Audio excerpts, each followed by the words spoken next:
नमस्कार दोस्तों, library science education में आपका स्वागत है। दोस्तों, जैसा कि अभी हम लोग BLIS 222 में यूनिट 9 जिसमें टाइप ऑफ सर्विस में रेफरेंस सर्विस कल हम लोग कंप्लीट कर चुके थे, जो कि काफ़ी इंपॉर्टेंट क्वेश्चन है। और अगर अभी तक आप वो वीडियो को नहीं देखे हैं तो आप मेरे चैनल में जाके और वहाँ पे देख सकते हैं, ठीक है। दूसरी बात दोस्तों, CAS ये काफ़ी इंपॉर्टेंट टॉपिक है, जैसा कि आप देख सकते हैं। देखिए यहाँ पे CAS। तो दोस्तों, CAS से पहले मैं आपको सोचा कि मैं लिटरेचर सर्च ये करवा दूं, क्योंकि ये दोस्तों काफ़ी इंपॉर्टेंट क्वेश्चन है और कई बार ये एग्जाम में पूछा गया है। तो इसके बाद मैं CAS भी कंप्लीट करवा दूंगा। और CAS काफ़ी कॉम्प्लिकेटेड टॉपिक है, लेकिन कॉम्प्लिकेटेड रहने से कुछ नहीं होता है, वो क्वेश्चन हमें पढ़नी चाहिए और पढ़नी होगी, ठीक है। तो दोस्तों, पहले मैं इसका प्रूफ दिखा देता हूँ कि ये यूनिट 10 में जो लिटरेचर सर्च है वो इतना इंपॉर्टेंट क्यों है। देखिए दोस्तों, BLIS 222 का मैं एक क्वेश्चन पेपर डाउनलोड कर लिया हूँ, जो कि जून 2015 में पूछा गया है, ठीक है। ये जून 2015 का प्रीवियस ईयर क्वेश्चन है। तो इसमें आप देख सकते हैं।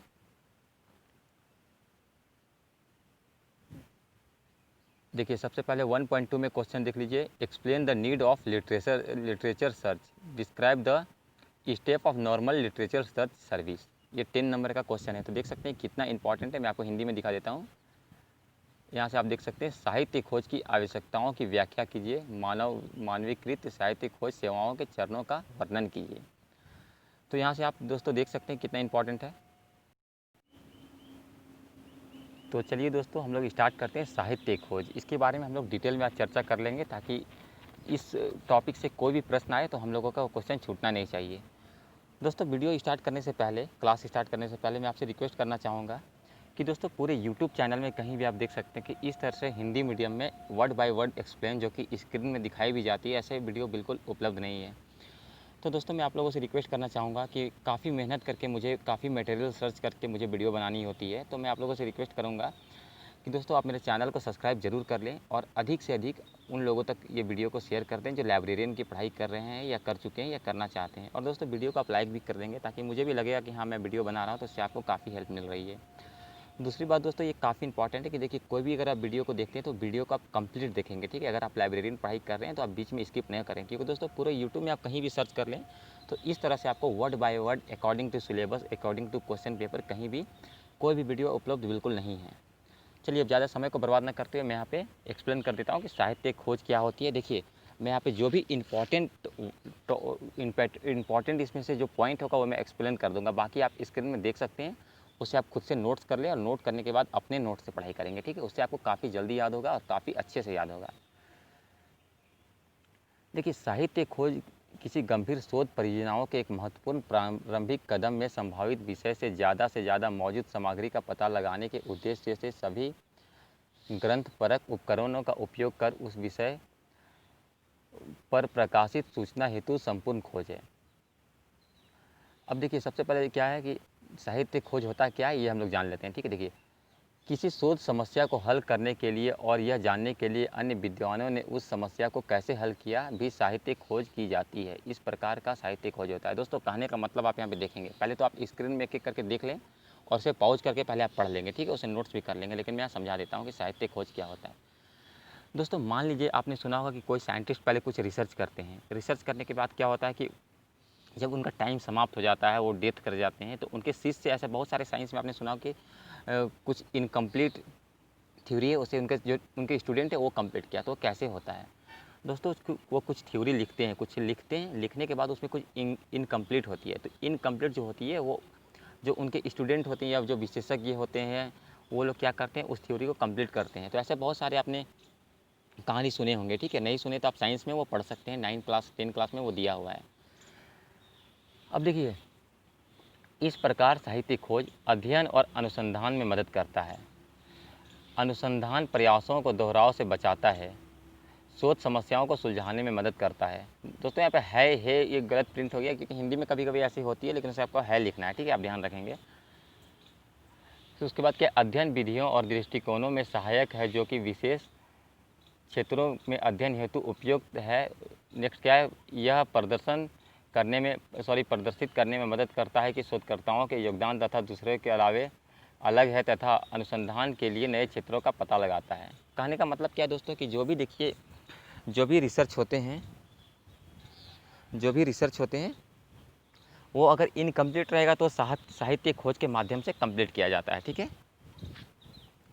अब साहित्य खोज और ग्रंथ सूची का संकलन, तो इसे आप देख सकते हैं, एक एक करके मैं आपको यहाँ दिखा दे रहा हूँ। अब देखिए यहाँ पे आप क्वेश्चन ऐसे आप सॉल्व कर लेंगे, ऐसा नहीं है कि एग्जाम में पूछा जाएगा, लेकिन इसे आपको सॉल्व करना है। अब देखिए इसका पॉइंट होता है, ठीक है, क्या एक एक करके हम लोग पॉइंट देख लेते हैं। देखिए सबसे पहले खोज प्रक्रिया, जैसे मैनुअल। दोस्तों मैनुअल का मतलब तो आपको पता ही होगा, मैनुअल का मतलब क्या होता है, हैंड राइटिंग में, सॉरी हैंड राइटिंग नहीं कहना चाहूँगा, जैसे आप कह सकते हैं जिसे हाथ से प्रिंट किया जाता है। फॉर एग्जांपल जैसे आपने कभी एक बिल देखा होगा कि अगर आप इलेक्ट्रॉनिक बिल अगर आप लेने जाते हैं, किसी कारण से वहाँ पे सर्वर डाउन रहता है, बंद रहता है, या फिर किसी भी कारण से वो वहाँ से प्रिंट बिल नहीं दे पाते हैं, तो क्या करते हैं, मैनुअल बिल दे देते हैं। मैनुअल बिल का मतलब क्या हो कि खुद से एक पेन से लिख के देते हैं, ठीक है, उसे ही मैनुअल कहते हैं। अब देखिए मैनुअल खोजों में मुद्रित स्रोतों के अपेक्षा सूचना प्राप्त करने के लिए परामर्श लिया जाता है। मैनुअल खोज के विषय ग्रंथ सूची के संकलन हेतु मूल चरण होता है, इस प्रकार है। पहला क्या है, विषय को समझाना। सेकंड में गुंजाइश, कवरेज और अवधि का निर्णय। देखिए मैनुअल का एग्जैक्ट मतलब क्या हुआ कि मैनुअल का मतलब होता है कि जिसे आप समझ सकते हैं दोस्तों कि मान लीजिए मुझे आपको कुछ प्रिंट करके देना है, वो क्या हुआ कि मैं प्रिंट नहीं कर पाया। इसमें मैं एक एग्जांपल दे रहा हूँ, प्रिंट का मतलब ये आप प्रिंट ही इसका एग्जांपल नहीं होगा, एग्जांपल आप कुछ भी ले सकते हैं। प्रिंट नहीं कर पा रहा तो मैं उसका प्राइस आपको प्रूफ के तौर पे कुछ भी दे दूंगा, ठीक है, जैसे लिख के दे दूंगा या फिर बता दूंगा या फिर मैसेज कर दूंगा। तो ये सब मैनुअल का प्रोसेस हुआ, ठीक है। फोर में क्या है, स्कैनिंग। थर्ड में क्या है, प्रविष्टि निर्माण। सिक्स में व्यवस्थापन। और सेवन में क्या है, अनुक्रमणीकरण। दोस्तों मैं यहाँ पे वर्ड बाय वर्ड एक एक करके एक्सप्लेन नहीं कर रहा हूँ, क्योंकि अगर इस तरह से मैं एक्सप्लेन करूँगा, क्योंकि आज हम लोग को साहित्य खोज कंप्लीट कर देना, तो क्या होगा कि लगभग 1.5 घंटा का ये वीडियो बन जाएगी। तो इसीलिए ऐसा मैं बिल्कुल नहीं कर रहा हूँ, लेकिन आपको 1-1.5 घंटा वीडियो ये ज़रूर देखनी चाहिए। आप एक एक करके पॉज करके आप वहाँ से नोट्स करते जाएंगे। चलिए देखिए क्या, चरण 1 विषय को समझना, तो इसे आप एक एक करके देख सकते हैं। सेकंड में क्या है कि स्कोप, कवरेज और अवधि पर निर्णय लेना। अगर दोस्तों आपको लगता है कि शायद अगर एक एक करके मुझे एक्सप्लेन करना चाहिए तो आप बता दीजिएगा, मैं उसे कमेंट करके मुझे अगर कमेंट मिल जाता है तो मैं क्या करूँगा, एक एक करके मैं इसे पार्ट बाय पार्ट अपलोड कर दूँगा। लेकिन दोस्तों मैं ऐसा नहीं करना चाहता हूँ, क्योंकि देखिए कारण क्या है कि इससे आपका भी समय बर्बाद होगा और मुझे भी वीडियो बनाने में काफ़ी परेशानी होगी। तो क्यों ना आप एक ही वीडियो को यहाँ पे एक एक करके देख लें। अगर कोई टॉपिक समझ में नहीं आती है तो आप मुझे कमेंट कर सकते हैं। बिल्कुल दोस्तों मैं हर एक कमेंट का रिप्लाई भी करता हूँ और करूँगा भी। और अगर कुछ डाउट होता है तो आप बिल्कुल हमें पूछ सकते हैं, मैं वहाँ पे बेहतर सेवा देने की कोशिश करूँगा। बस मैं आप लोगों से रिक्वेस्ट करना चाहूँगा दोस्तों कि चैनल को सब्सक्राइब आप ज़रूर कर लेंगे, ठीक है। तो यहाँ पे देखिए सेकंड में क्या है, स्कोप, कवरेज और अवधि पर निर्णय। थर्ड में क्या है, कौशल का निरूपण। आप एक एक करके देखिए, मैं यहाँ दिखा दे रहा हूँ स्क्रीन में, मैं यहाँ पे कुछ सेकंड के लिए रोक भी दे रहा हूँ, आप यहाँ पे पॉज करके या फिर स्क्रीनशॉट लेके भी देख सकते हैं, क्योंकि यहाँ पे क्वालिटी बहुत बेस्ट दी गई है। बुक इग्नू के मटेरियल से उपलब्ध है। इसमें एरर भी समझ लीजिए कुछ, शायद कुछ अगर स्पेलिंग एरर हो सकती है, लेकिन जो कंटेंट है वो बिल्कुल सही है। आप बेहतर नोट्स बना सकते हैं। जनवरी के सेशन के कैंडिडेट के पास अभी काफ़ी अच्छा टाइम है, तो आप 90% या 80% आराम से ला सकते हैं अभी से अगर आप पढ़ाई करते हैं तो। आप किसी भी मीडियम में हैं, हिंदी हो या इंग्लिश हो। थर्ड में क्या है, कौशल का निरूपण करना। तो यहाँ से आप एक एक करके देख सकते हैं दोस्तों, इसमें कुछ एडिट करने लायक नहीं है, आप बिल्कुल इस तरह से नोट्स बना लेंगे। हाँ आप चाहें तो कुछ छोटा कर सकते हैं, क्योंकि क्वेश्चन 500 वर्ड में होती है। और दोस्तों मैं यहाँ पे कंप्लीट बता रहा हूँ, इसीलिए वीडियो लॉन्ग हो रही है, लेकिन एक एक करके आपको एग्जाम में इस तरह नहीं पूछा जाता। जैसा कि मैं पहले आपको क्वेश्चन दिखा चुका हूँ, आप देख सकते हैं कि वहाँ पर सिर्फ साहित्य खोज की विशेषता के बारे में पूछी गई थी, ठीक है।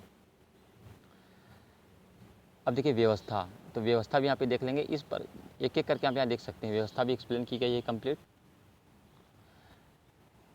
अब देखिए यहाँ पे कुछ क्वेश्चन दिए गए हैं, क्वेश्चन को भी आप देख सकते हैं। अब देखिए खोज प्रक्रिया कंप्यूटर आधारित, तो ये मैं थोड़ा सा एक्सप्लेन कर देता हूँ, क्योंकि ये काफ़ी इंपॉर्टेंट है, समझने की कोशिश कीजिएगा दोस्तों। अगर आप समझ जाते हैं तो कोई समस्या नहीं होगी। देखिए प्रकाशित साहित्य का ग्रंथपरक संगठन और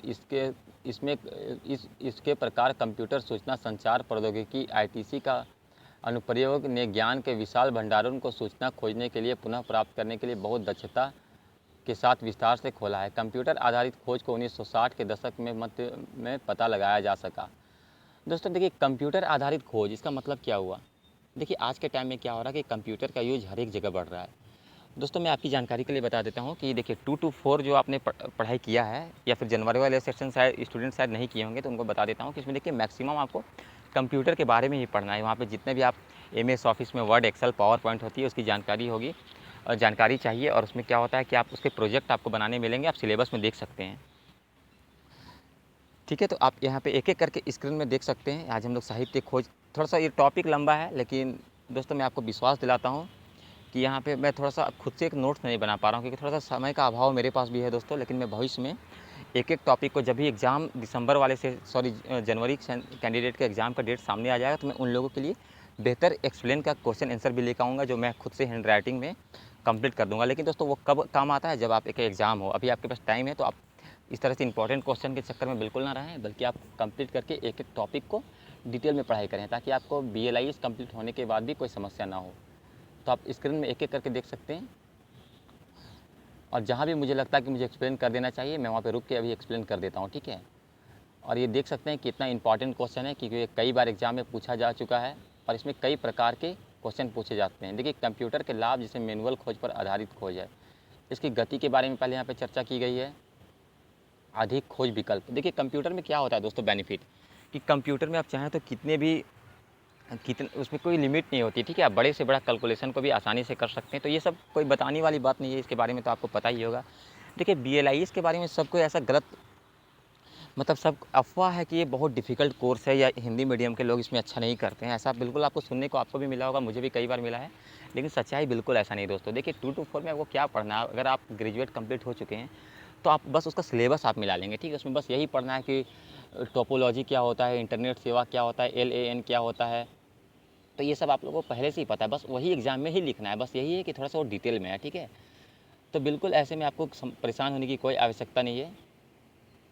यहाँ से मैं आपको एक-एक करके स्क्रीन में दिखा चुका हूँ। मैं एक बार फिर से एक बार स्क्रीन में यहाँ पे दिखा दे रहा हूँ, देख लीजिए, और आप इसका स्क्रीनशॉट लेके आप नोट्स कर सकते हैं।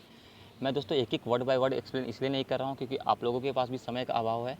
लेकिन अगर आपको लगता है, तो मैं बिल्कुल आप लोगों के लिए एक-एक करके वर्ड बाय वर्ड एक्सप्लेन, जैसे मैं पहले भी करता हूँ, करता आया हूँ, उस तरह से मैं एक्सप्लेन कर दूँगा। लेकिन इसमें आपको कमेंट करनी होगी, तभी मुझे पता चलेगा। लेकिन मुझे ऐसा लगता है दोस्तों कि आप ग्रेजुएट कंप्लीट कर चुके हैं, तो आप इसको एक बार नोट्स ज़रूर बना लेंगे। इतना तो आप मेहनत कर ही सकते हैं। नोट्स बनाने के बाद आप उसे खुद से पढ़ाई करें, और एग्ज़ाम में आप जाके देखें, रिज़ल्ट आप मुझे कमेंट करके आप खुद बताएँगे, ठीक है।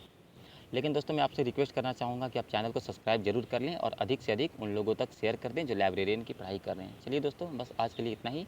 वीडियो देखने के लिए धन्यवाद।